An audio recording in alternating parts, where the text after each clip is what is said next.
Hello, everybody, and welcome to the next in our series of IBTM Meets. I am delighted to be here today, joined by the head of the South Africa Convention Bureau, Amanda Kotze-Nhlapo, who is joining us live from Johannesburg. Amanda, it's an absolute pleasure to have you. Thank you for joining us and welcome. Thank you so much, and thanks for the opportunity. Wonderful to see you. Equally. Hopefully we'll be seeing each other face to face very, very soon. But in the meantime, this will do. It has to do, yes. Indeed it does.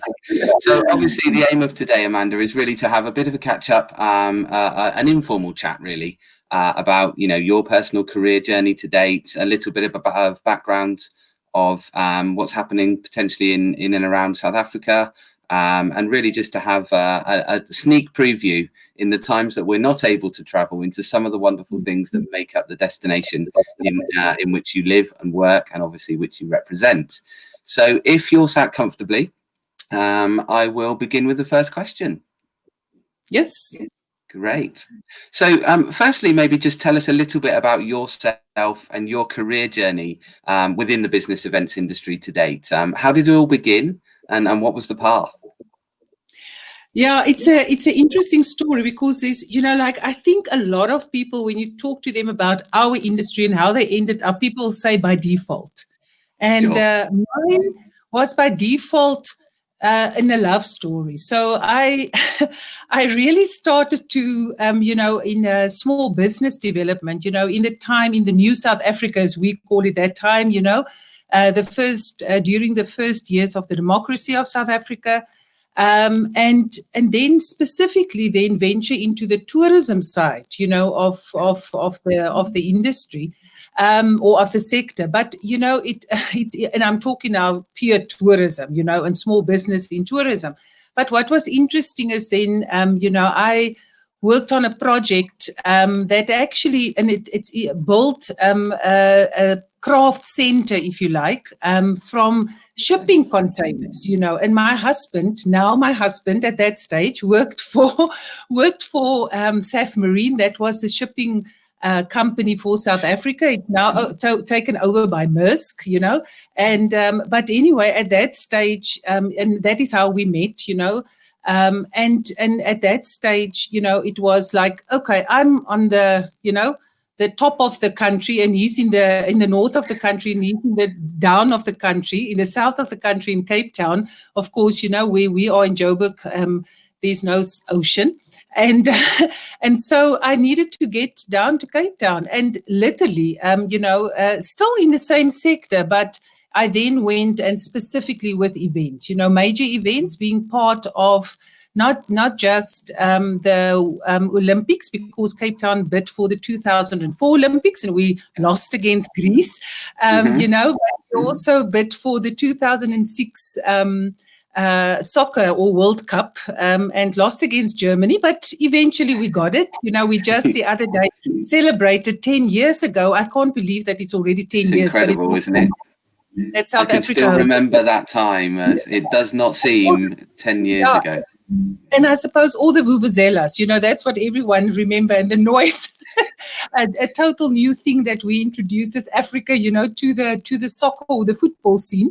But anyway, and that is how I ended up, got a job in the then city of Cape Town, or council, specifically busy to look after major event strategy. At that stage, we call it the Cape of Great Events, and at the end, it really led me to the Convention Bureau. We amalgamated with another company that look after the destination. And so there I am. And my baptism of fire was really being part of the Best Cities Alliance, Global Alliance.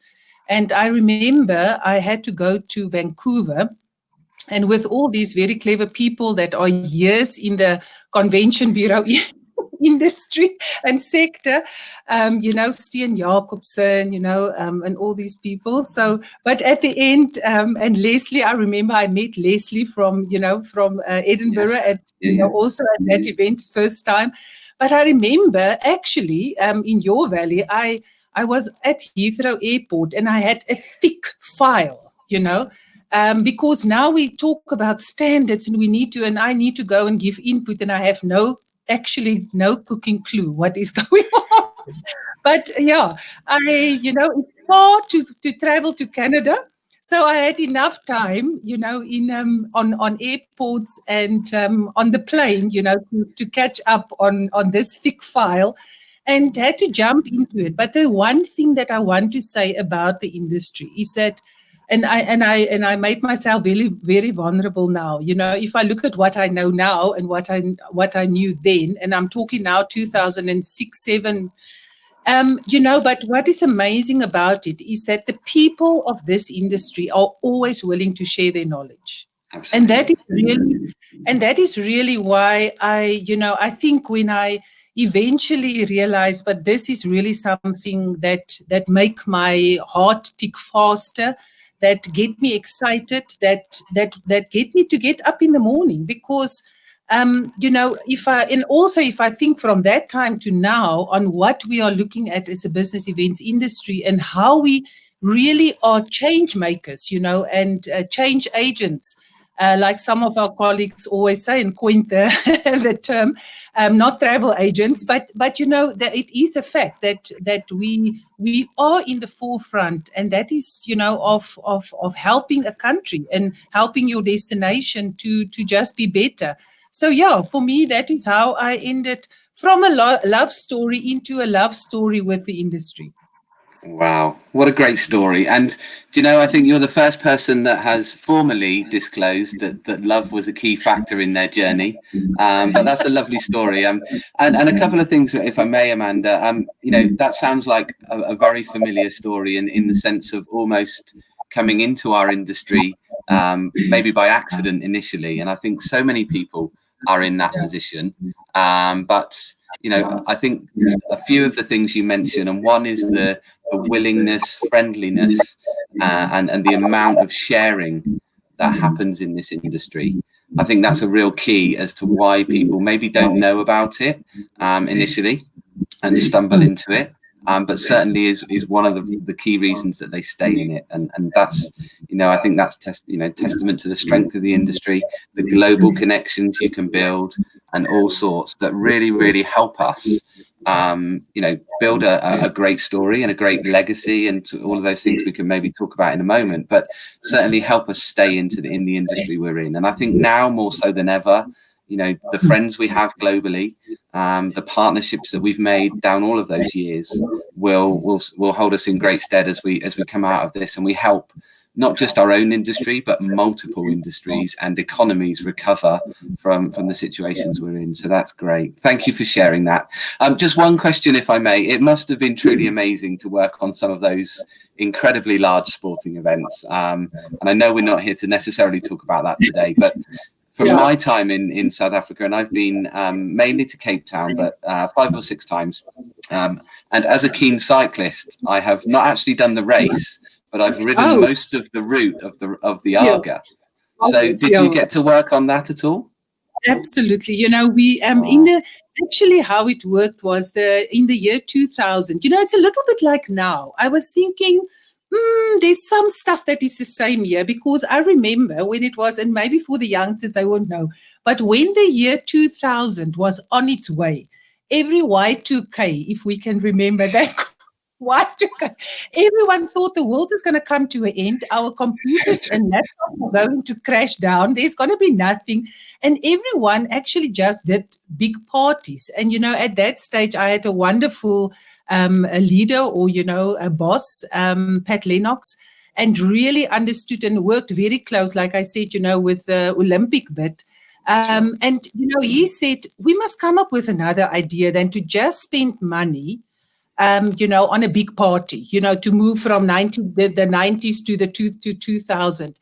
And we then came up with this idea, like I said, the Cape of Great Events, and we chose 12 events, one for each month, that could position our country. So it's a little bit the same, if you look at events, sporting events or cultural events or food festivals, and you really use them for that sector, development, economic development, capacity building, and that is really what we did. And of course, the August Cycle Tour, now called the Cape Town Cycle Tour, but it's so interesting. The August is a newspaper, and they were the first ones to sponsor that event. And and that just shows you about the brand.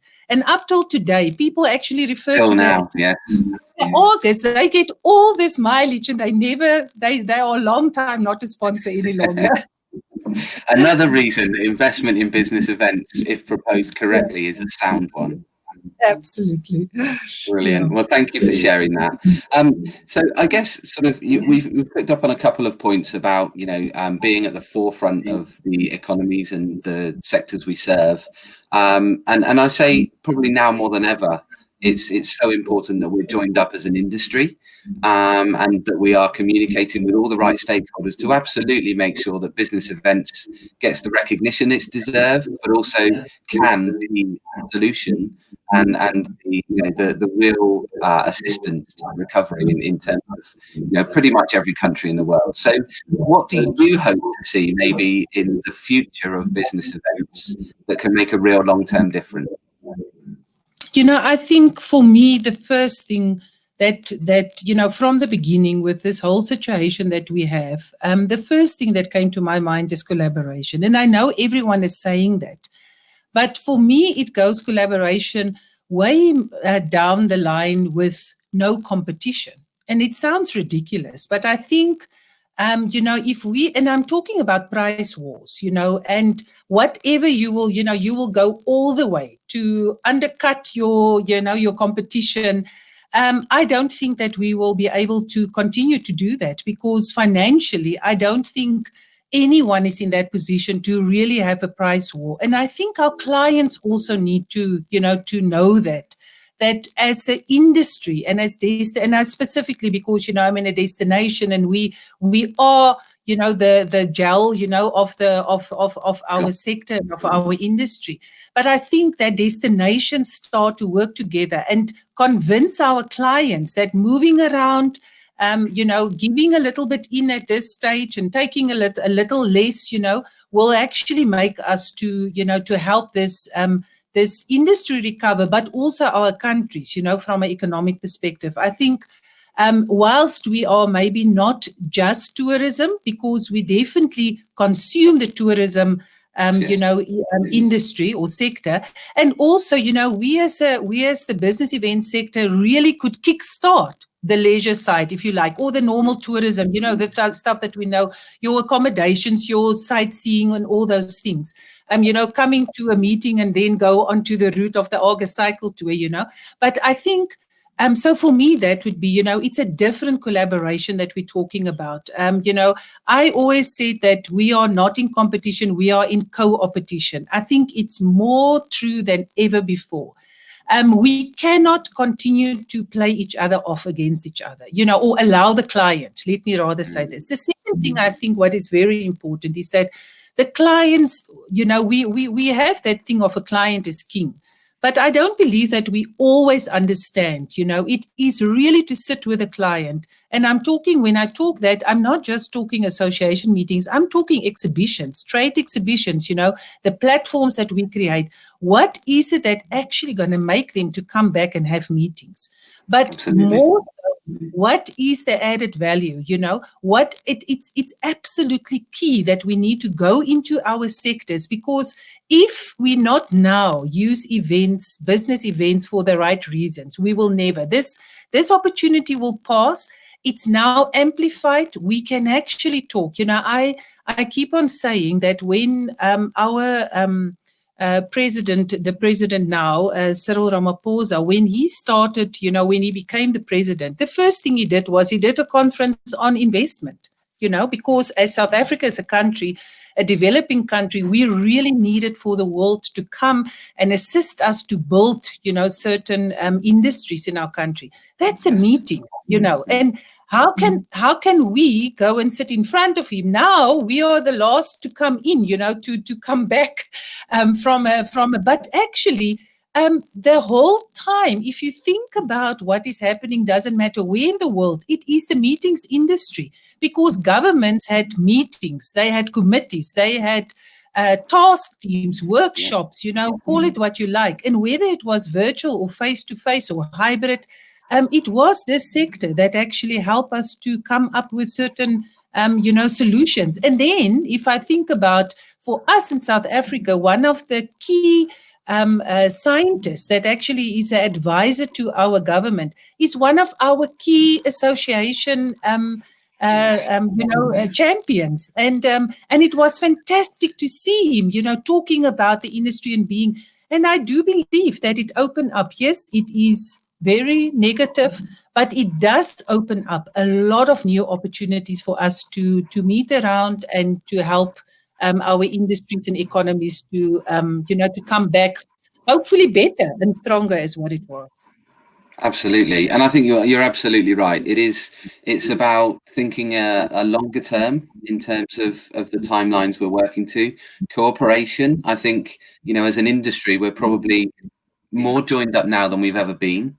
There is work to do, of course. It's never going to be perfect, but we've come a long way in recent years. And I think one of the opportunities to come out of the crisis in which we've all found ourselves within globally is that has been accelerated. And I think that will continue. The appetite is certainly there. I think we're beginning to maintain and manage the government relationships in a better way.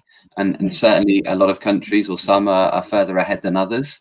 But I think everybody is realizing the value in that. And I think it really does just show that, as you say, the meeting is the start point of any recovery, because it's the realization that we have an issue we need to discuss. And I think that is really a great place to start. And our business is better placed than none other to actually begin that process. Yeah. And I think also the networking, I think there's so much that hang on. We were talking earlier, about friends in the industry and that you're forever. I mean, picking up the phone and say, help, how do you people do this? I think people are, like I said, I do believe that we are industry, that sector that really share our knowledge, because that's what we're supposed to do if we want to attract the meetings to our, to our destinations. But I do think that sharing in this instance, go very much beyond what we always thought. It is really to give, I want to say, trade secrets, because it's not going to help us if only one part of the world recover and another part is not, because, we are dependent on each other, from this sector.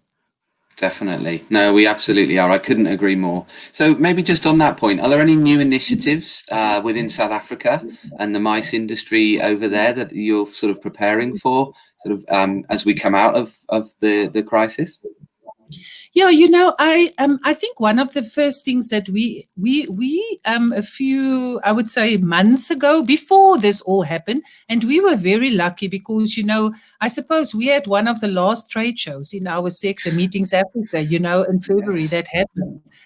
Because I remember, and this is how difficult, this situation was to actually predict what's going to happen. I remember sitting with quite a few of our friends, friends of IBTM, friends of me, and from all over the world. And we had a beautiful dinner and with some of these people. And, we had this discussion around, and I remember one of them, I mean, I can tell you who was around the table, but, Greg Talley was one of them. And working with us very close with the African Society for Association Executives, and he said that because we had this idea, no, but if the event can't happen, if ITB in Germany can't happen, we in South Africa don't have COVID. Oh, yes, we don't, at that stage, really. And we thought that we could actually say, well, put up your hand and let the meetings come, to us. But the reality of it didn't at that stage, didn't really got to us, that Yes, it's all good and well, but what are you going to do? How long are you not going to have it if you actually have people into the country? But for us at that stage, it was like, this is the thing that we need to do. We didn't want to boast that we don't have COVID. All that we wanted to say for the industry is that in the meantime, maybe you can come to us. Boy, were we wrong. But having said that, we before COVID, as the National Convention Bureau, there's one thing that we really started to look that was new, and that was to get our national associations. I call it not BitFit, but Fitbit.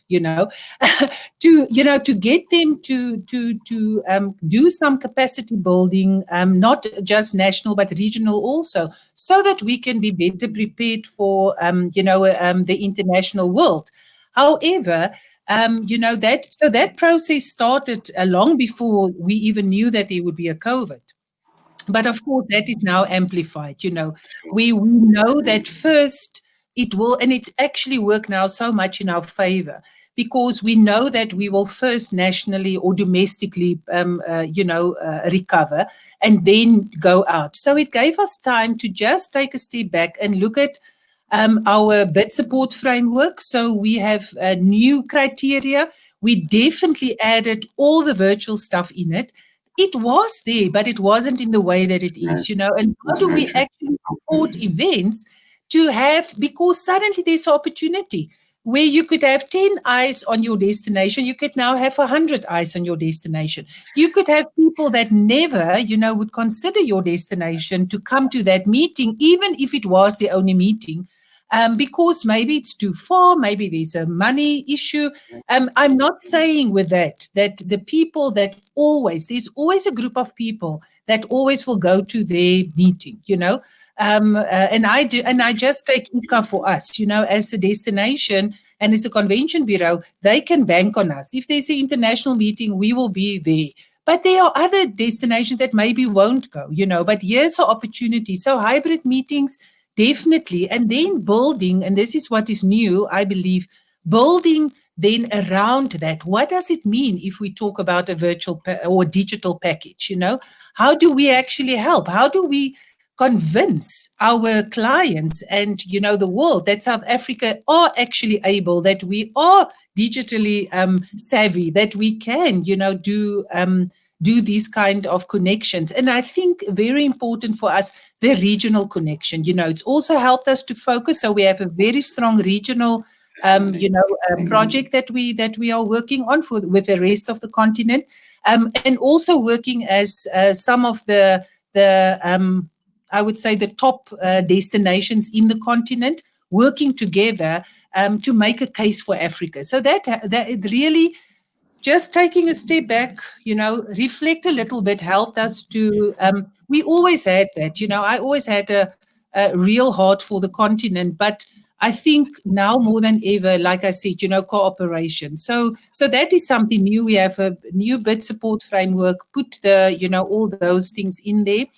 I just actually, before, we had this opportunity, I was in a meeting where there's a group of young South Africans that actually started a virtual platform on the basis of Xbox, like that kind of thing, And I only know Xbox because I have a little nephews, and a 7-year-old. And I'm amazed. I said to my brother the other day, what is going on here? Because I have no cooking clue what's going on, but I just pretend if I know, because he thinks it's the coolest thing that his aunt, can sit and watch with him and, and see what he's doing. But it is amazing when I actually got the understanding of what is, so if we can build that games, what actually will hold us back not to do, the same thing? But what is important, so in South Africa, we are really busy to look at those kind of platforms, and working with, some of our young people to help us to create this, I would say, opportunity to position South Africa here in the southern tip of Africa, because sometimes we are up against a perception of a brand. And then, of course, the other thing that is new is that, the protocols. But what is interesting, is that they're actually not new, you know. Maybe, yes, we have more places to wash your hands. But if I look at, you know, what we already had as a joint operation committee, a JOC, every event, you know, that's a standard rule in our country. But it is also now to just amplify that, to give that support and, I suppose, comfort, you know, to our clients that we are ready to host meetings. Definitely. Well, it sounds like there's a lot going on, and I think there's a lot of commonality in what you talk about. So cooperation comes up frequently, the global sharing of knowledge. I think the view of domestic into regional, back into international as a route to recovery, all of those things I think are valid. I think they're going to happen if they're not already happening. And it sounds like you're certainly well on the road. And sometimes, you know, as I say, we need to take that step back, like you said. And it's important that we were able to do that. And I think as an industry, we've probably done that as well. And we'll come out, you know, from this when we're able, fighting. And I genuinely see that there's a lot of opportunity. The virtual element is an interesting one. And I think actually your point about, you know, engaging the youngsters and the people that aren't yet in our industry, I think is a great strategy, because of course they're the future. And I think this industry has had a few challenges with human capital down the years in terms of talent and getting people into the industry. You know, we all talk about how we didn't know about the industry before we entered it.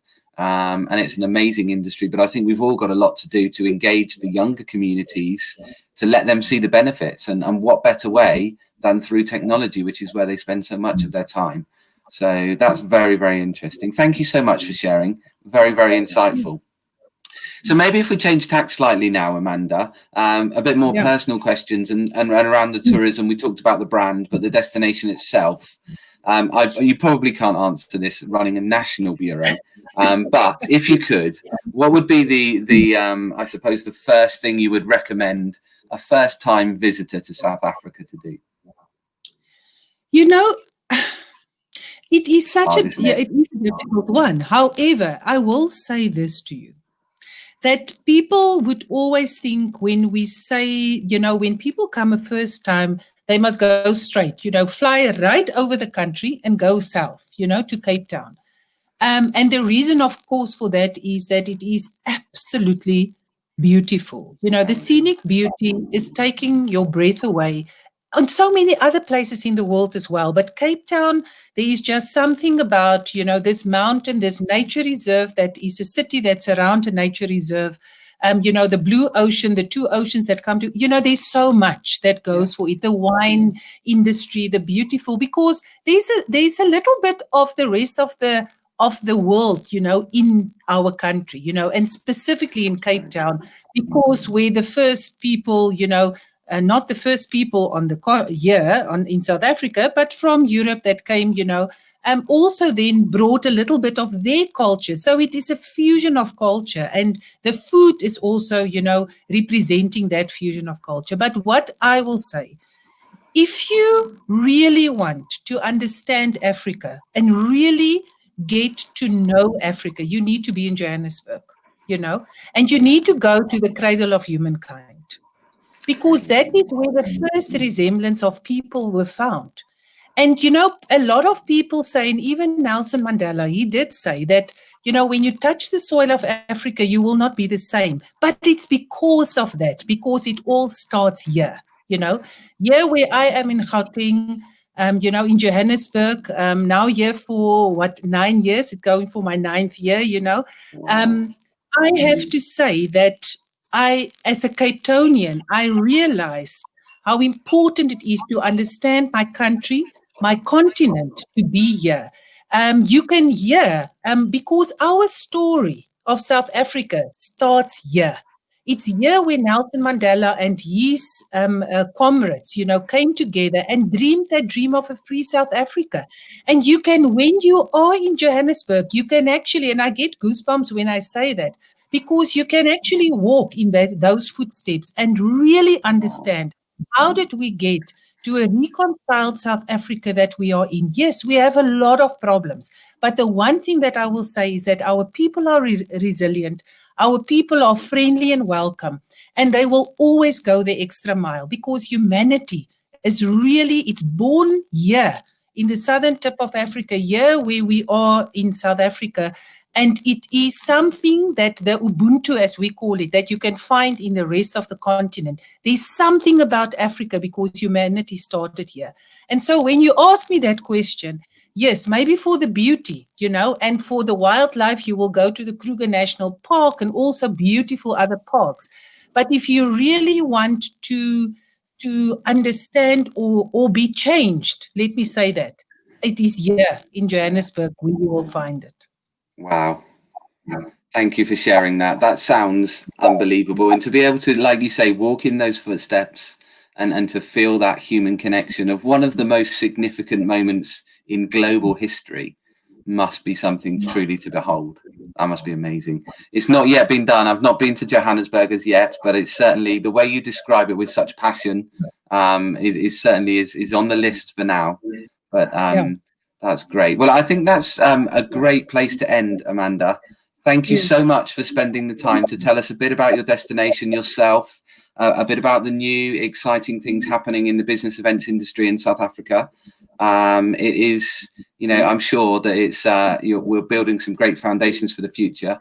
And, you are, as we all are, getting ready to welcome the world again. And I'm sure that we'll be able to build the opportunity out of that. I guess all that's left for us to say really is thank you so much for joining us. It's been an absolute pleasure to have you, and we hope to see you face to face very, very soon. So take care of yourself. Thank you again for joining us. Be safe, and we'll see you very, very soon. Thank you so much, and thanks again for the opportunity. Oh, you're welcome. It's a delight. We'll see you very soon, Amanda. Take care now. Thank you. Bye.